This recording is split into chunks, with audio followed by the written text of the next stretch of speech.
Hi, everybody. This is the IOTA Discord. This is the weekly community governance call. This is Thursday, the 15th of September. Um, Welcome, everybody, on board. We are making progress in regards to the Shimmer Treasury Committee idea, which we are currently building out. And like I already said to the audience, this is going to be a little bit shorter call today of maximum an hour because we will give the room then to the DeFi education session that will start in 57 minutes. Um, but we have made a couple of really good progresses over the last week. We agreed on a mission statement for the Treasury Committee, and we agreed on guiding principles. We have included a lot of input from the community on all these topics, and I think we've found some really good working solution.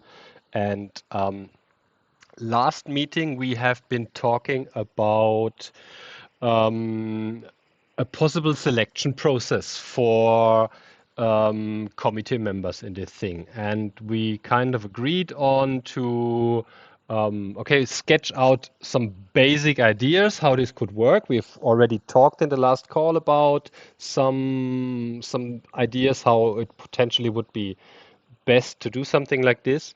And then basically I said, okay, I'm just going to put down a couple of ideas that we have discussed and that come to my mind, how this whole thing would potentially work the best. And I just didn't have really much time and I just did it put up today.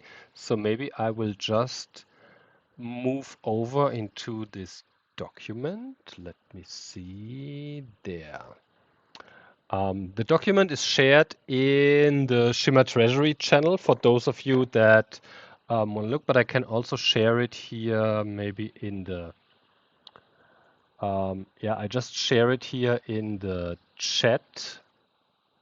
If you see on the top right corner, there is a chat function in the Discord in the room. So that's the document I'm talking about.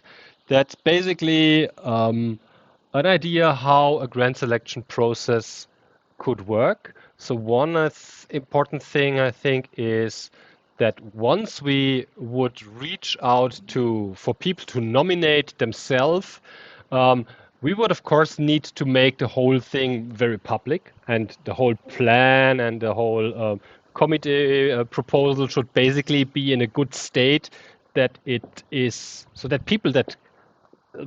people know what would to be expected from grant reviewers, what would be the plan, what would be the rules set, and I mean, not everything needs to be perfectly fit, but it should be like I don't know, 95% finalized with only some minor things that would need to be adjusted, maybe. And then basically we would need to create a nice outreach. The IOTA Foundation would, of course, help with this and so give the word out to the community and really call out for people to nominate themselves.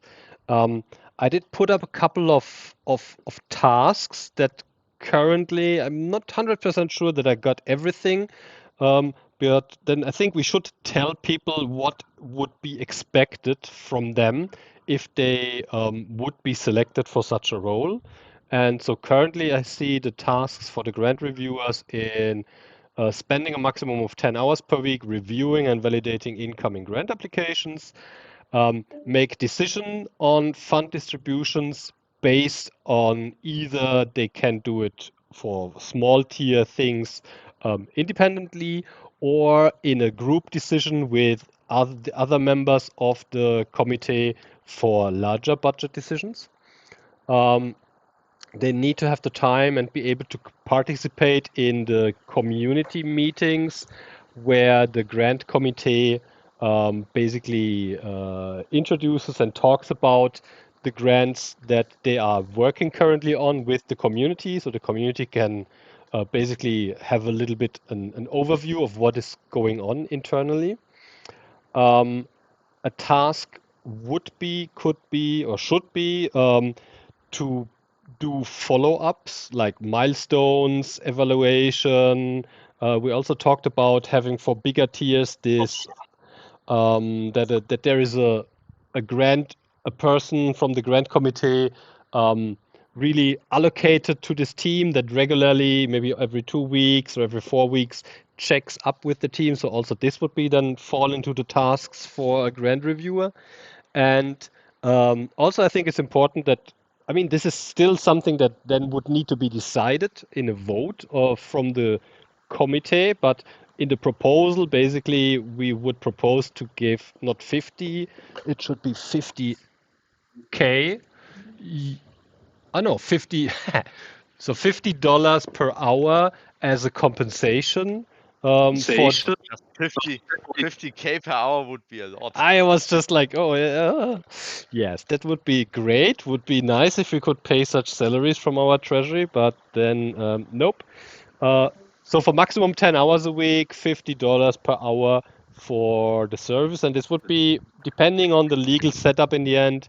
I think for most people it would make more sense to do something like a service contractor, like a freelance job, or I think it also if we would make a Swiss entity, it would be possible to give like a part-time employment or something like this. But that's like stuff for the lawyers to figure out.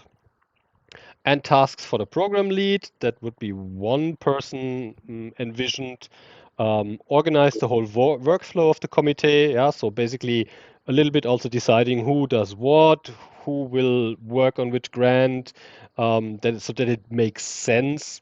Also, the program lead, of course, does review grants, takes care about accounting and bookkeeping, so a little bit the finances of the committee, takes care about the organizing that basically payouts of grants and also salaries or compensations are done properly and in time.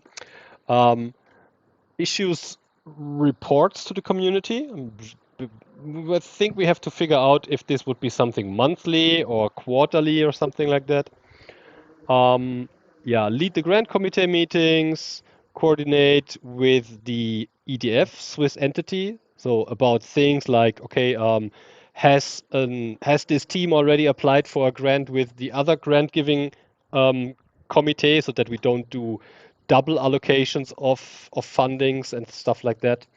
And I think currently we are at the range of $70 per hour but this then would be a full-time employment um, for the full time for 1 year, what was proposed. Any comments currently on that? Did I forget anything? Did I mess up something here or?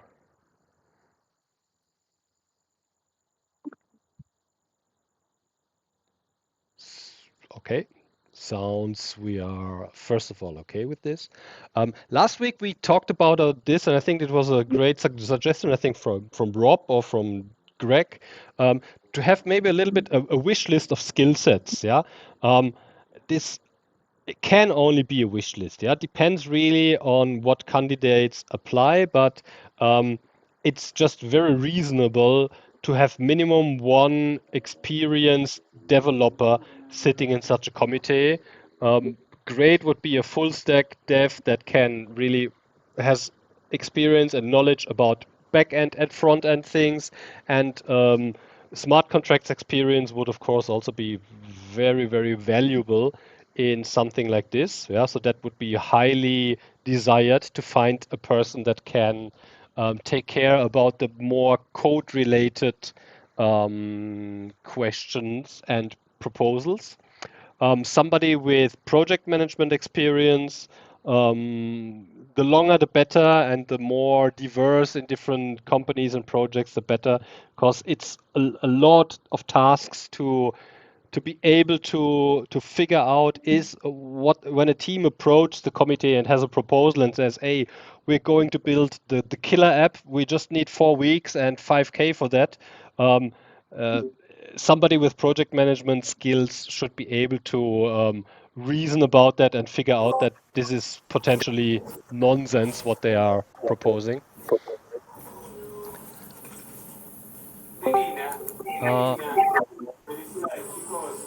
can you just please mute yourself, Bamboo or Boon Boo? I mute you. Okay. Um, yes.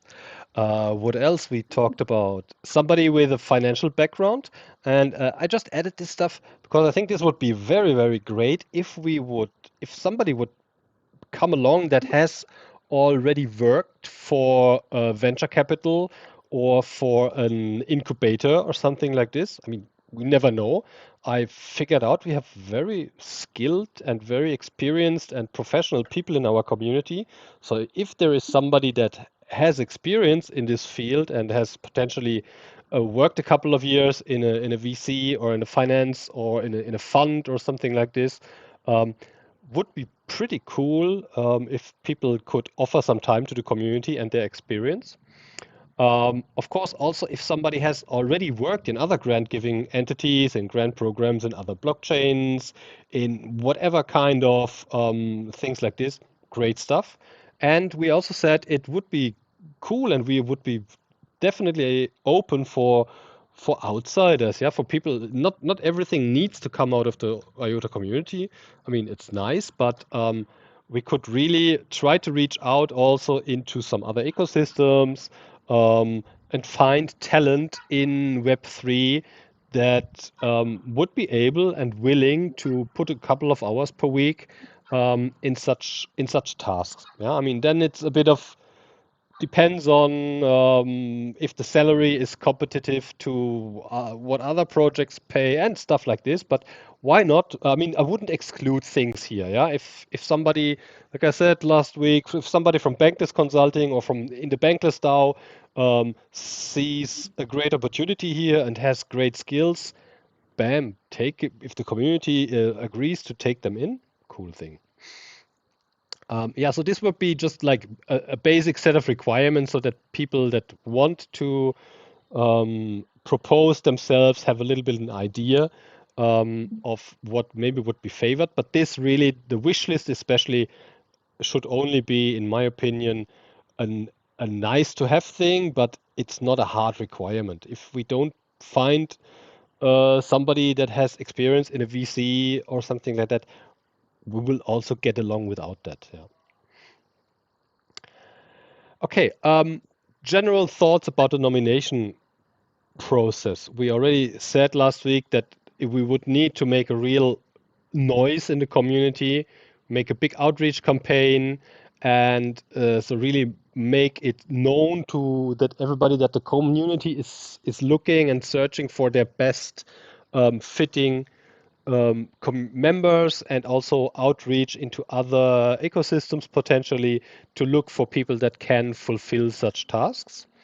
Um, then maybe let's say we set a time, okay, the nomination can start in 2 weeks. Yeah? And then I would give something like a period, not too long, yeah, 2, 3 weeks, I thought. I don't know how what others think, but so that people have a thread in the governance forum where everybody creates a post to promote himself. We would have one category for grant reviewers and then a separate category for the program lead because I think this should be a little bit different. And what we definitely need to think about and define is a predefined let's say, application form with relevant questions. And also, this was a good mention last week with the we should limit the maximum number of words or whatever that people should use because otherwise people will put up here 50-page promotional content about them.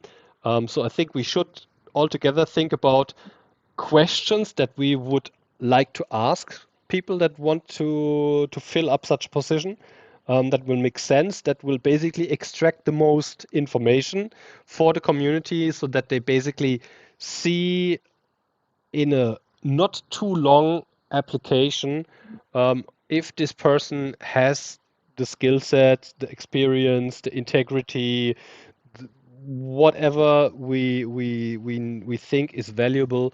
And so, yeah, we should definitely come up with a standardized process for this and a standardized application form so that not everybody can and should write their own thing. Yeah, so let's say we open this thread and then people start putting up their application. This would always be like one new topic thread in the governance forum. And of course, um, the community can then, when they read an application, they can start to ask questions in the forum. Yeah. And I think that's an important thing because, yeah, it can clear up things. Of course, you can also say, okay, then the candidate could use this to further promote him or her, but that's okay. Yeah.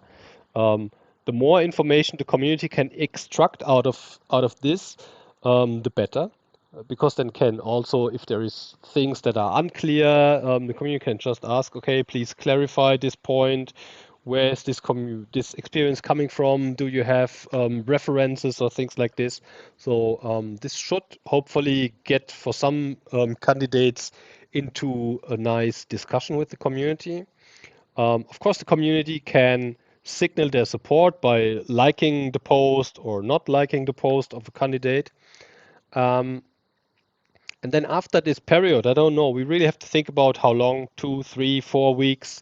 Um, we should make one big poll with where all the candidates basically gets listed, and then everybody in the forum gets, I would say, for the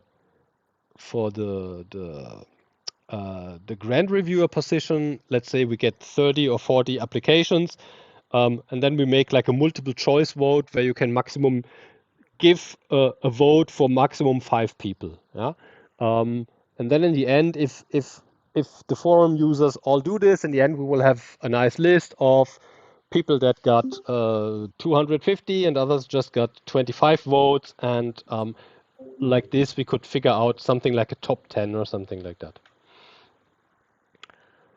Um, yeah, 7 days poll duration. This is just because we have it generally in the governance framework already set like this. I think 7 days always works. If you have 2, 3 weeks before for the community to go through all the candidates, and then basically people most of the time will have made up their minds already, and so 7 days is, I think, is a good thing. Um, then I would say the top 10 candidates for the reviewer, and potentially, because I'm sure we will not get a lot candidates for the lead position, maybe only the top 3 will go to a vote in Firefly. To top 10 here because Firefly will only be able to display maximum 10 options in a question. So the question would then basically be, okay, who should become a grant reviewer? And as answers, you would put in the names with a link to the proposals in the forum, but you can only put 10 potential answers in a question, so we cannot make a vote with more than 10 candidates in the same event in Firefly. So we before we bring it to Firefly, we need to narrow it down somehow to maximum 10 candidates, because otherwise you would have several events or several questions about the same thing. I think this would be confusing for voters in Firefly. So I would really like to have only one final vote with the 10 most anticipated candidates. And then in the end, uh, the top 4 of this vote in Firefly will then become the active grant reviewers, and maybe the other 6 would automatically be somehow on a waiting list, for, if we talked a lot already about if people want to go to holiday or they want to go out, and then we could fill up the positions with the next runner up and stuff like that. Okay, so that's basically my initial idea how something like this could work, and I would be very happy to get some feedback on that. By the way, last time we discussed regarding backup Yeah, committee members. yeah. If you, I'm a little bewildered why this is not in the text yet, but maybe we should just discuss this right now. Mhm. Yeah, Because that's what. essentially my idea was that when we do the poll, Yeah. then of course there will be the 4 winners, Hmm. but there will be runner-ups Yeah, that maybe missed it by a few votes or so. yeah, And the idea is basically that those runner-ups then become the backups. exactly. I think They would this. only get a small compensation, maybe on a monthly basis, for essentially being ready to take over if needed. Mhm. I also thought that maybe because we are going to have a multi-sig, we could add those as signers as well. So there's essentially more people there and we don't have to, it's going to be a bit more flexible to reach the 50% threshold on the multi-sig as well. Hmm. I agree very much with that the runner-ups should be automatically kind of, let's say, the backup list. I don't actually really agree with the multi-sig thing because you never know. Maybe this will be this six. In the end, if you would do it like this, you would have then, let's say, you have five usual signers for the multisig, but you will have six additional signers Yeah, that are not in normal business. If if you design it a little bit unclever, these six that have basically nothing to do, they could just take over the funds if you make something yeah, like a 6 out of 11 multisig or something like that. So I wouldn't do it. Um, yeah. This would of yeah, course only work if the backups are one short of the actual members. yeah. So if we have 5 members counting the lead with, and Mhm. then we would have 4 backups Yeah. essentially. It's also always makes an uneven number. So Yeah, I mean, it's also sometimes because if you require such a high number and then those people are not really involved in the process, I think it will be kind of difficult to get then the needed signatures. Yeah, so you have basically five people that are all the time working on that, but you need seven signatures. So you always need to lurk around to find some two others that will basically just sign because they are told to sign. They will potentially not put the work into checking every transaction that everything is correct because they are basically not really involved in the process.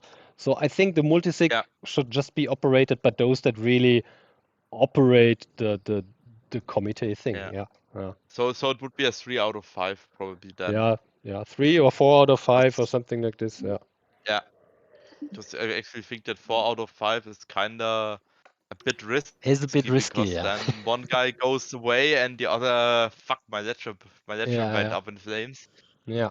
and then suddenly the entire treasury is locked. Yes, Because that's not, it's not a single point of failure, but it's essentially it's a 2 points it's which, a it's an issue. Yeah, 3 or 5 is okay. I mean, if we would have 4 or 6 would be nicer, but yeah, this will cost this will cost more money. So we'll see if we anyway. I mean, that's the thing. It can always be extended. But I'm putting the stuff up what you told about the that we have the backups or the runner-ups. I just make a yeah, note we here. would have to we Yeah. would have to like decide how many do we want. I would Mhm. actually say that we should at least have two. Yeah. So to say, if 2 people drop out, that I think at this point we would have to do early elections and say we need to re-elect because too Mhm. many people have gone away.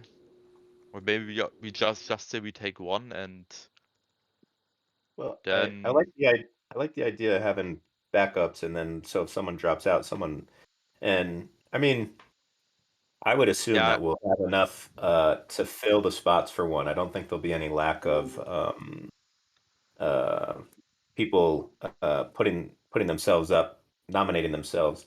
But I do agree. I think, maybe something to say, if we go less than, and I don't know if this was talked about in previous meetings, but, if we had elections, let's say once a year, to either renew that per the committee's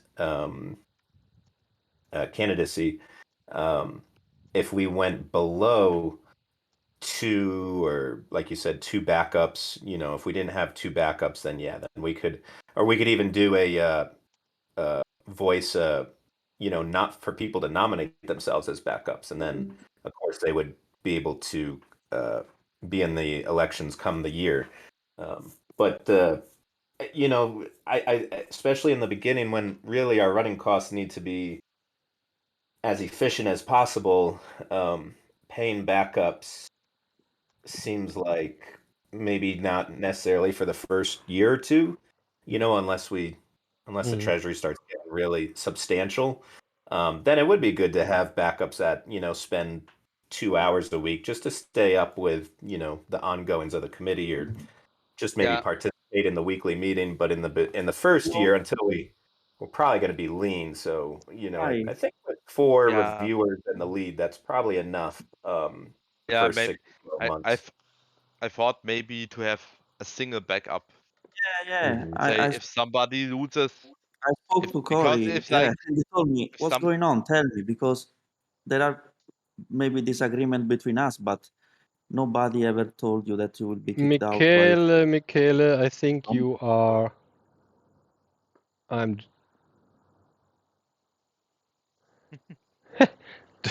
Mick. I I hope this was no NDA stuff going on in the back, but Michaela, I muted you. Just so that you know. Um, yeah. so to regain my point, I thought that maybe we should only have a single backup, which should essentially mean if somebody we can sustain a single quit and say we can instantly onboard a new person and continue operation normally. Mhm. But of course, we would have to pay at least a small compensation to the backup to say, so he's just there and ready to take knows what's going on and ready to take over pretty quick if needed. Mhm.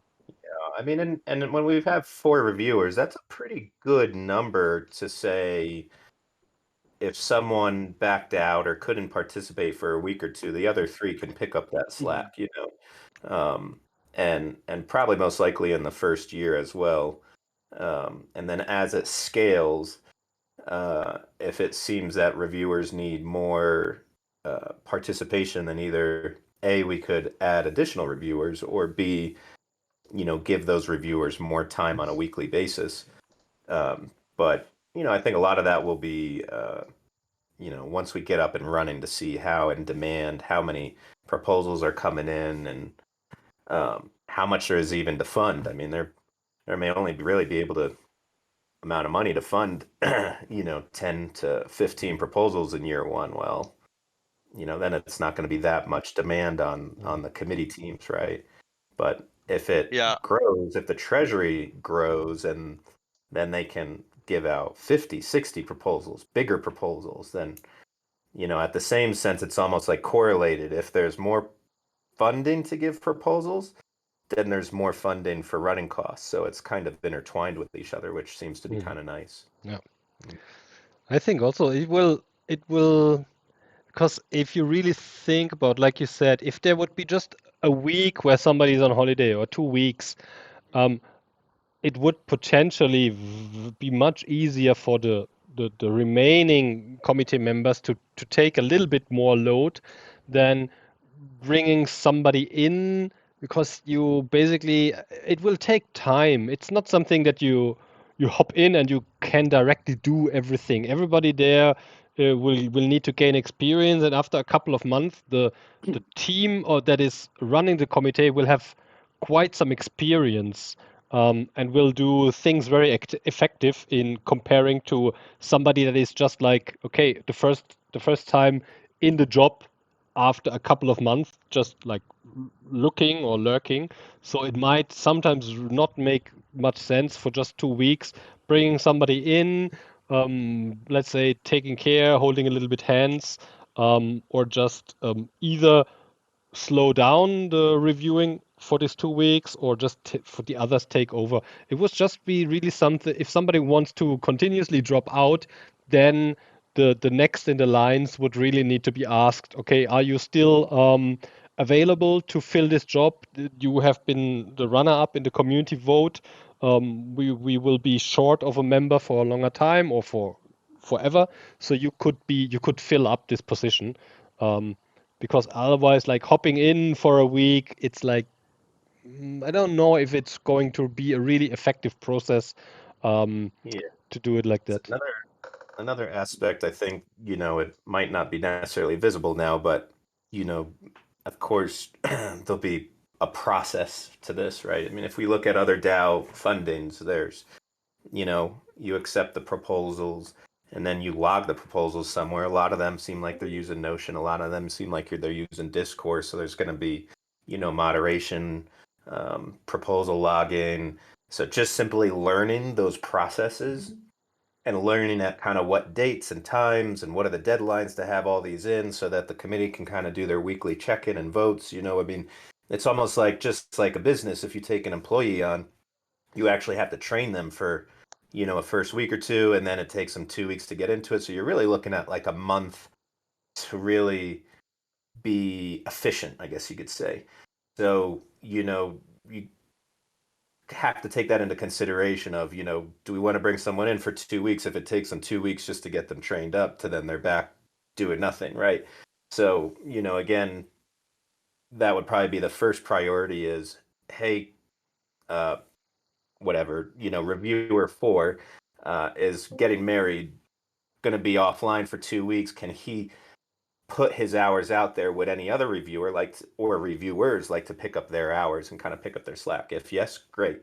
If no, then the lead can jump in and do extra. If not, the final, then okay, let's look at a backup, But again, I think at least the current makeup is more than suitable to handle the workload. And if for whatever reason it's much more extreme, um, then that probably means that the treasury is bigger and giving out more funds. So then maybe potentially even hire another reviewer if it comes to that. Mm. So I think having the backups is just good to know that, hey, the community's chosen these people, right? So like rather than having to do a whole nother 4 week uh um voting Nomination, round, yeah. yeah, right, that takes time. So if someone all of a sudden drops out quickly due to, let's just say, a sickness, or takes a job and doesn't have time, and it becomes abruptly, we might not have 4 weeks to spend getting a community to vote for that person to jump in there. But if we have a 2 to 4 backups that are like, hey, the community's already chosen these, and this is the number one, like the next candidate to jump in, this is the second to jump in after that candidate, if they don't want to take that position, and so on down to the sort of top four, then boom, they get in. They've actually been voted by the community. And then still on that yearly voting, or whatever, I don't know if that's been discussed or not, but then that person would then also have to um, get revoted to extend to another year. So I think that's pretty key to just have on the back end, is like, hey, this isn't a backup that the lead or the committee is choosing. This is a backup that essentially the community chose. Yeah. Yeah, maybe it makes sense to Yes. So only to really follow up keep on that, the maybe it makes sense to only keep like the first backup really engaged in the progress and keep him up to date, and maybe also only pay this guy compensation. So we just have somebody to fill in pretty much instantly, maybe a week or two of getting him in the multisig and looking so he's doing everything right, but we can just react very quickly if somebody drops out or does not have time, or maybe also if the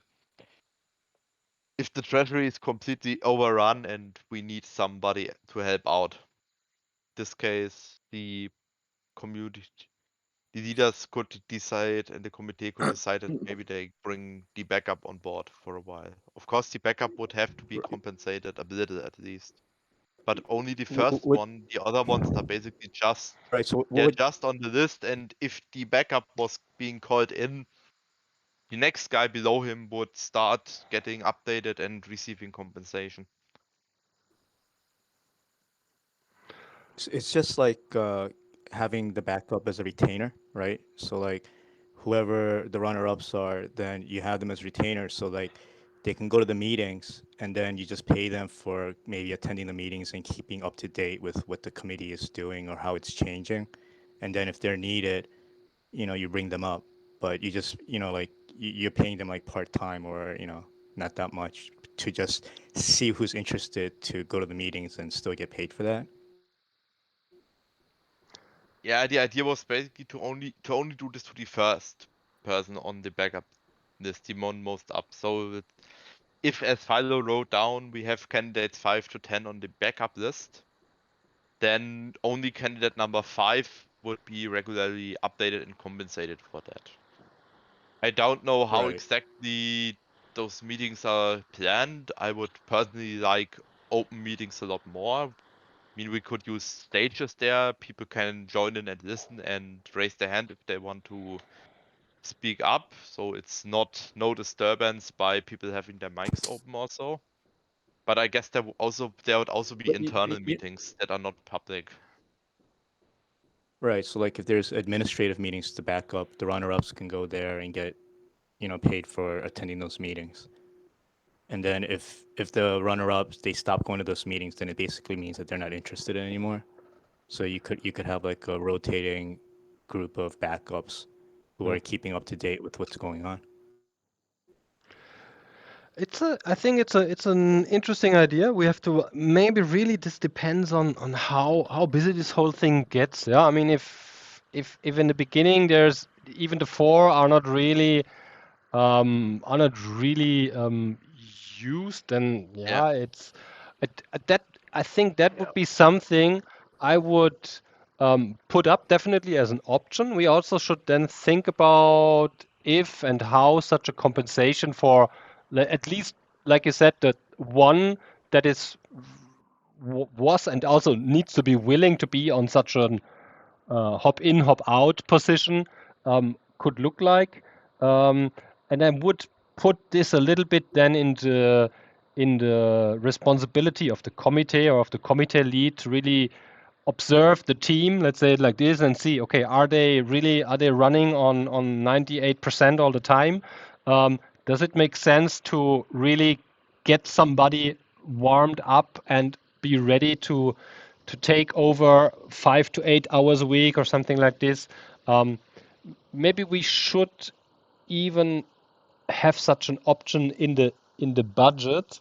And we say, okay, if we really see that the four, let's say the 5 people in the end cannot keep up with the workload, automatically the committee can decide to take number 5 in and can then request an additional budget or something like this. Yeah. Um, that's a good point. Maybe we should work on putting some details around that in. But this should be, I would like to have this very flexible, really something that is in the end a decision by the committee or by the committee lead or by the committee itself that says, okay, we are good, we're fine with the workload in the moment, we kind of it runs, it's fine. Or when they say, hey, it really feels we need more people getting in. I see it same in Ava. Yeah, Ava started similar. They started with 5 reviewers and one lead, and they are currently with 9 reviewers and one lead. And they are doing something around 140. So they did around 140 grant applications in a year with this. I think after 3 4 months they went up to 9 people, but of course they have a different treasury amount. They have kind of a lot of money laying around there. Um, yeah, like I said, we can put it as an option there. That is a little bit in the decision of the committee itself. Um, how much extra help they need. Hey, Falo, I have a question about this in general. Mhm. Do the candidates are they going to be KYC to a firm or IF, or do they have to reveal their identity to the community before they can nominate themselves? Um, yes.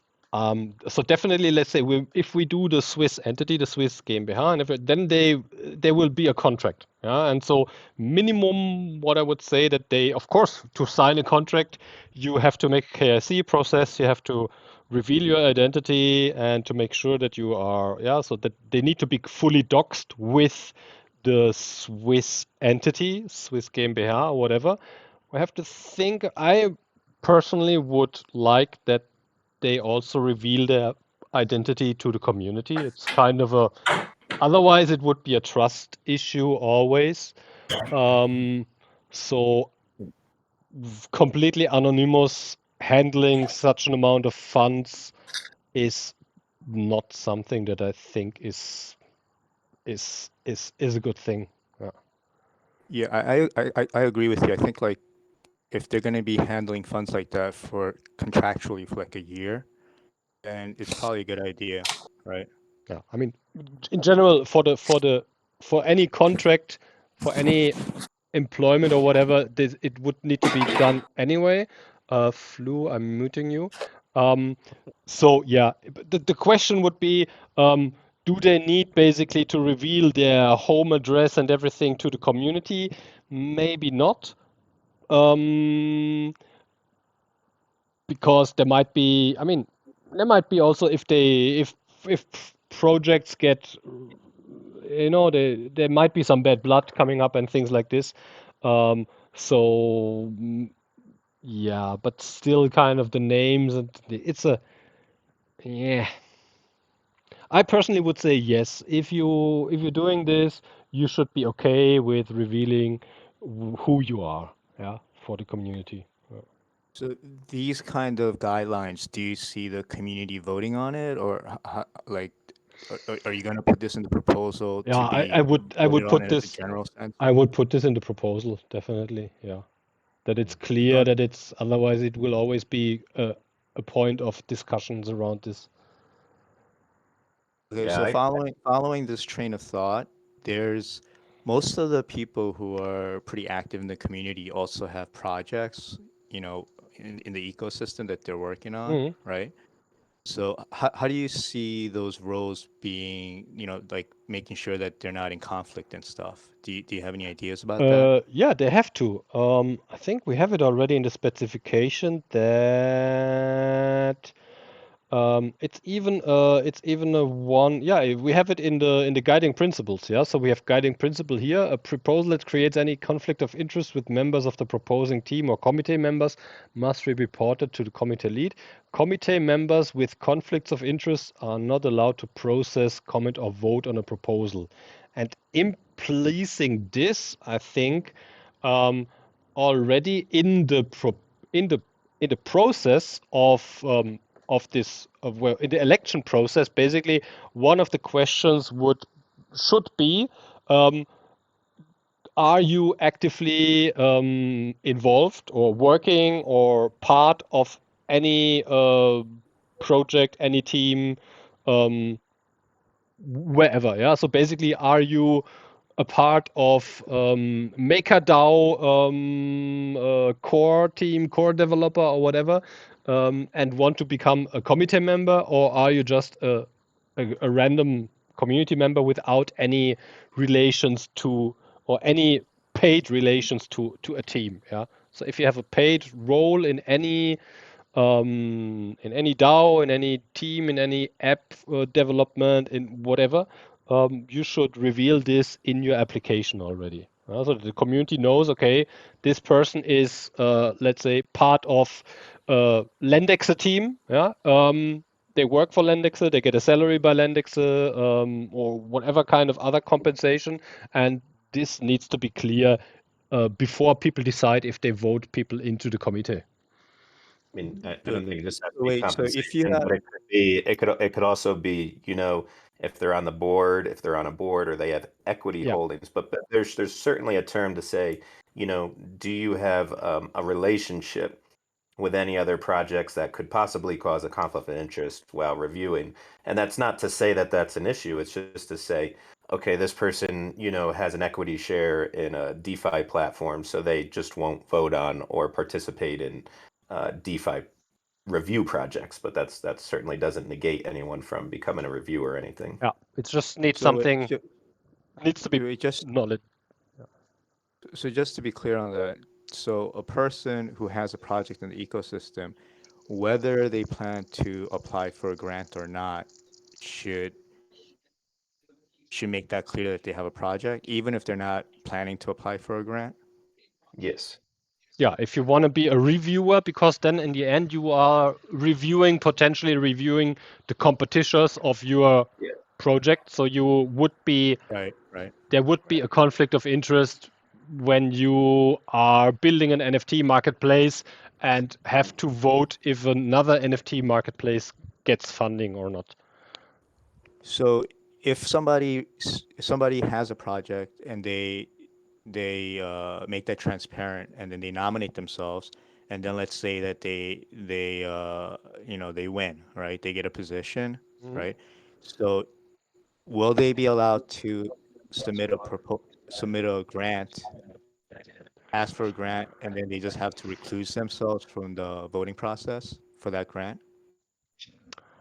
Yeah, I would think so. I would think Okay. also. I wouldn't rule it out. Yeah, if it is yeah, why not? I mean, it definitely, maybe it could give a little bad PR, but if it's structured in the way that this person is recusing themselves from any discussion, any reviewing, and let's say that project, like what category is in that person isn't reviewing any competitor projects. Now, if that person all of a sudden it comes at the end of the month and they've submitted 3 proposals and all 3 have been funded, that could look, that's one of those gray areas. But Maybe what we could do, we could do something that, okay, if one of the committee members proposes something, this will always have to be a community vote, so that it's not like yeah, decided or by the whole grant committee for Hmm. lower tiers, but for the bigger tiers it's automatically going to a community vote. that's a good idea. Yeah, but Could it sounds like the way that this is being framed is that people who have projects, they probably should not nominate themselves because there's going to be conflicts of interest, right?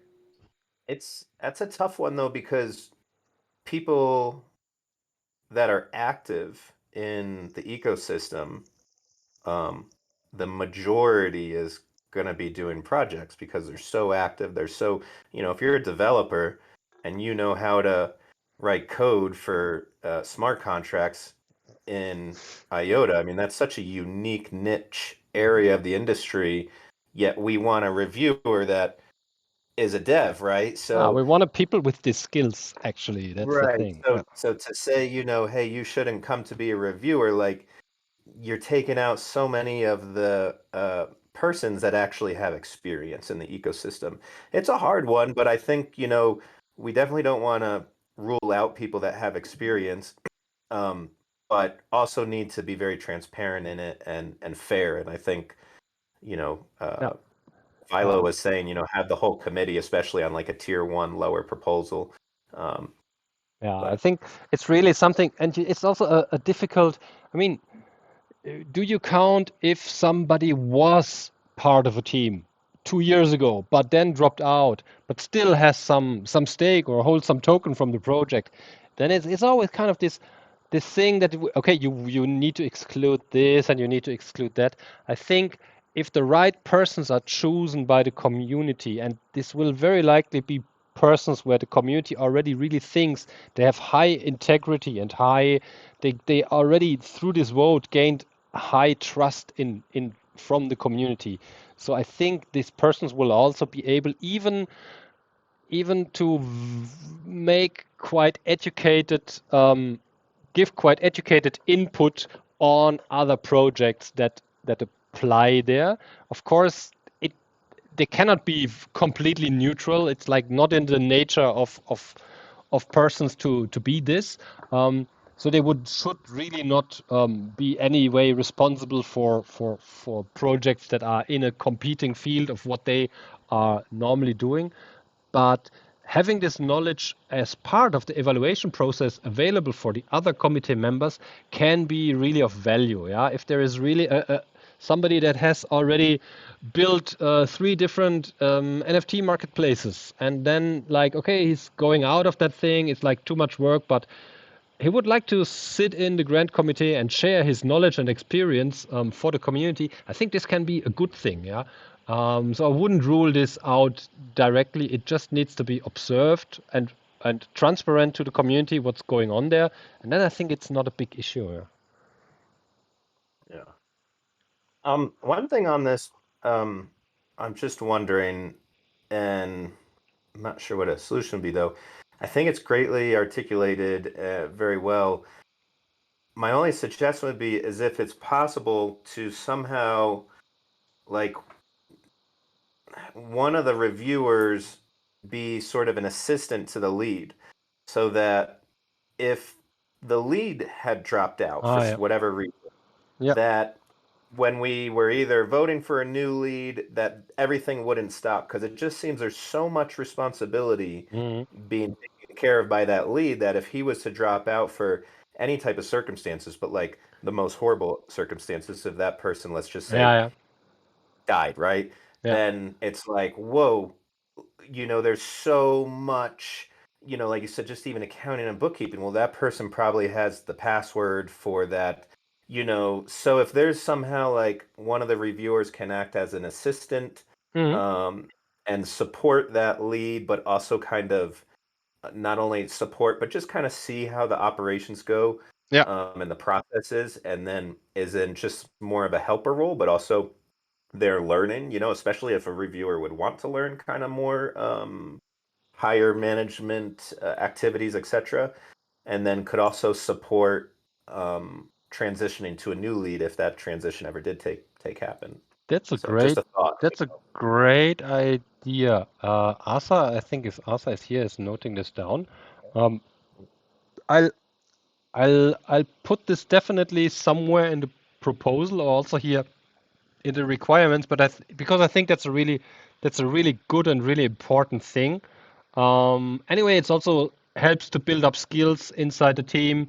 This could even be something like you could even make a rotation every 3 months or something, even something like this. I mean, that's all again something that can make potentially the team internally figure out. Maybe there might not even be somebody that wants to do that, but if then it it should be an opportunity and it can be very helpful also. I mean, the lead will also go on holidays and things like this, and for this time you need somebody to jump in and keep things running. Yeah, that's a good point. Yeah. Yeah. Amazing. I think, like I said, the document, please, the document is open for comments. Yeah, so put your thoughts and comments in the document for the selection process. I think we've been talking about some really interesting and important points. We should next Tuesday talk about this whole thing again. Maybe over the weekend, people can put some thoughts into it, if it makes sense, if the process itself looks reasonable. If somebody has already some ideas for the application questions, like the forms. So basically, what should people tell the community about their skill set and about their motivation and why they want to become a grant reviewer? This would be very, very good if we can already put some questions or some suggestions in this document. Milo, can we get Ave's method, how they did that, to maybe give a basis to Oh work off yes. of? I will check this out. I'm pretty sure I will find this, or I will find somebody that knows it. Okay. Or Bankless did something like that too. They Yes. could Yeah. their question. Yeah. Yeah. Okay, so then I would cut off here now because we are awaiting the Bankless Consulting DeFi Education. And we are starting this in 3 minutes. I would say thank you all, and stay in this channel. It will go continuing with DeFi education in 1-2 minutes. I'm just stopping the recording and removing my screen sharing stuff here. Okay.